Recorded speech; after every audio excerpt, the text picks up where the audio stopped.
We'll turn now to what sparked all of what we're seeing in the streets, what happened to George Floyd. There was an emotional memorial service for him. This is the first of 3 that are planned around the country. This one in Minneapolis, the city where the 46-year-old was killed in police custody, and that incident has sparked so much of what we're seeing in the streets and the call for change. Our Lindsay Davis is in Minneapolis with more on the tributes from his family. Lindsay, good morning to you.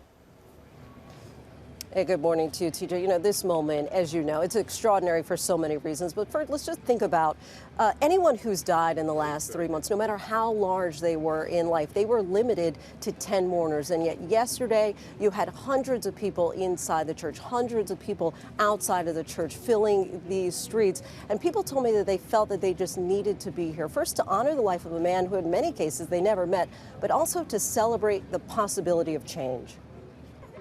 Making a return to the roots of the civil rights movement, they march. More than 5,000 people strong across the Brooklyn Bridge with one of George Floyd's brothers. George Floyd! George Floyd! In Minneapolis, officers took a knee as the hearse carrying the 46-year-old's body arrived at his memorial service Thursday. Crowds lined the streets to show their support while Floyd's family paid their respects. His brother, Philinez, remembering their humble upbringing and a house full of children. We did a lot of things together, from like talking with my mom, dancing with my mom, cooking with our mom. We made banana mayonnaise sandwiches together, you know. It was a family thing, you know. Philinez described George as a charismatic man who had a way with words, a high school athlete, a father and brother who loved LeBron James. Everywhere you go and see people, how they cling to him. They wanted to be around him. You know, George, he was like a general.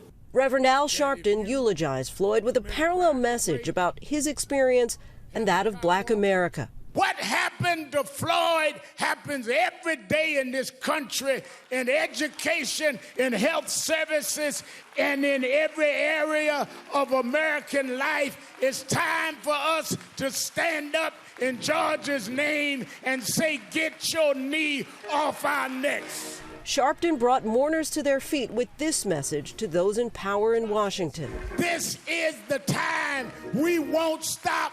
We're going to keep going until we change the whole system of justice. And then this 8 minutes and 46 seconds of stillness, symbolizing Floyd's final moments. Outside at the site of Floyd's memorial, mourners listened to the service on speakers, applauding, uniting, hoping for change. And guys, violent storms swept through this area overnight, but members of this community, they took these tarps, they're giant tarps, several dozen of them, and they covered the flowers and signs to preserve this memorial. And this moment, it's inspiring people not only to show up and talk and march and protest, but also to donate. GoFundMe says that they have had a record number of individual donors, about 500,000 and counting, totaling about $13 million and growing. Amy? All right, Lindsay Davis, thank you so much. Well, hey there, GMA fans. Robin Roberts here. Thanks for checking out our YouTube channel. Lots of great stuff here. So go on, click the subscribe button right over here to get more of awesome videos and content from GMA every day, anytime. We thank you for watching, and we'll see you in the morning on GMA.